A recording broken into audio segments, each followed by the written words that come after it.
नमस्कार। आज हम बात करने वाले हैं बैक एक। पीठ का दर्द हमारी सेडेंटरी लाइफस्टाइल की एक बहुत बड़ी प्रॉब्लम है और इसके लिए स्टेरॉइड्स दिए जाते हैं और सर्जरी की जाती है अगर आप एलोपैथी में जाते हैं। लेकिन उन सब चीज़ों पे जाने से पहले आपके पास बहुत सारे ऑप्शंस हैं जो आप यूज़ कर सकते हैं। सबसे इंपॉर्टेंट चीज़ है कि पीठ का दर्द इज नॉट अ डिजीज। ये कोई बीमारी नहीं है, ये आपकी एक पोस्चर प्रॉब्लम है। तो सबसे पहला काम, आप अपनी स्पाइन को सीधा रखना सीखिए। आपकी स्पाइन सीधी होनी चाहिए, स्ट्रेट होनी चाहिए बिल्कुल। अगर आप सीधा बैठने की आदत डालते हैं तो आपके बैक एक में इमीडिएटली आप देखिएगा फर्क आना शुरू हो जाता है।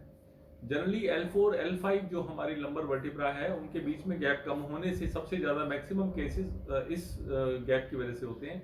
वो इसलिए होते हैं कि हम झुक के बैठते हैं जब भी बैठते हैं। तो आप जब बैठें तो सीधे होके बैठिए, अपने पोस्चर को ठीक कीजिए, सबसे इंपॉर्टेंट चीज वो है। अब थोड़ा सा किसी एक्सपर्ट की गाइडेंस में आप योगा सीखिए। अगर हमें टाइम मिला तो हम जरूर आपके लिए कुछ बैक एक के आसन अपलोड करेंगे। योगा से आपको काफी फायदा मिलेगा, आपकी स्पाइन को अपने पोस्चर को रीगेन करने के लिए बहुत मदद मिलती है। लेकिन किसी एक्सपर्ट की उसमें की सबऑर्डिनेशन में कीजिएगा, सुपरविजन में कीजिएगा, क्योंकि ऑलरेडी वो एरिया आपका इंजर्ड है। अगर कोई भी गलत आपने आंसर कर दिया तो वो एक प्रॉब्लम क्रिएट कर सकता है। इसके अलावा कुछ बेसिक नॉन मेडिसिन ट्रीटमेंट्स हैं जो आप कर सकते हैं।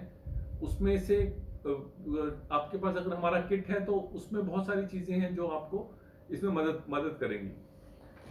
सबसे इंपॉर्टेंट चीज इसमें आती है, आपको मैग्नेट्स लगाने हैं। अगर आपके पास इस तरह के मैग्नेट्स नहीं हैं तो आप कोई दाल भी लगा सकते हैं, राजमा लगा सकते हैं, दाल लगा सकते हैं कच्ची, उसको अपनी मैग्नेटिक टेप पे बांध के और इस एरिया में आपको लगाना है। देखिए, 2 फिंगर छोड़ दीजिए, ये 2 फिंगर छोड़ दीजिए। आप देखिएगा इन 2 फिंगर ये जहां होती है ये एक वैली बनती है, एक गड्ढा है यहाँ पर। आप फील करेंगे तो एक गड्ढा फील होगा। तो इस पूरे गड्ढे के ऊपर आपको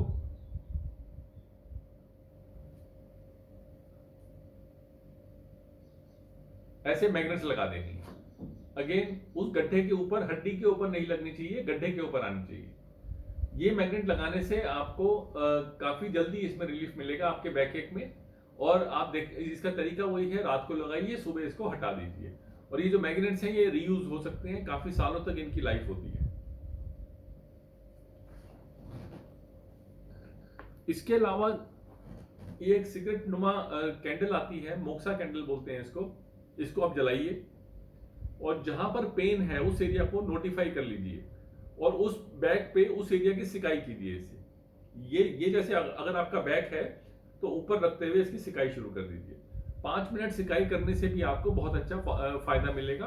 अगर आप उसके ऊपर कोई क्रीम या कोई पेन वाली क्रीम लगाना चाहते हैं तो वो लगाने के बाद भी आप ये सिकाई कर सकते हैं।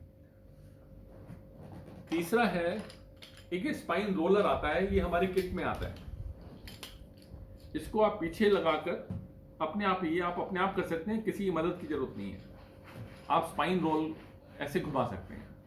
ये जितने भी आपके एक्यूप्रेशर पॉइंट्स हैं बैक पे, ये उन सबको ट्रीट कर देता है। और ये पूरे बैक पे यूज कीजिए। जरूरी नहीं है कि आपको अगर लोअर बैक पे प्रॉब्लम है तो लोअर पे यूज कीजिए। बहुत सारे पॉइंट्स हैं जो आपको वैसे भी मदद करने वाले हैं।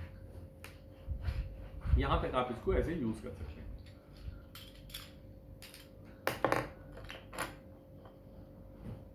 तो ये कुछ बेसिक चीजें हैं जो बैक एक के लिए बहुत मददगार हैं, बशर्ते आप अपने पोस्चर को सीधा रखिए। अपने अपने अपने बैठने के स्टाइल को बहुत बहुत देर तक एक पर्टिकुलर पोस्चर पर मत बैठिए। Sitting is not good for your back एक। तो सिटिंग को कम से कम कीजिए। थोड़ी सी सिटिंग के बाद एक वॉक लीजिए। तो ये बेसिक प्रिकॉशन रखिए और अपने बैक पेन को गुड बाय बोल दीजिए। धन्यवाद।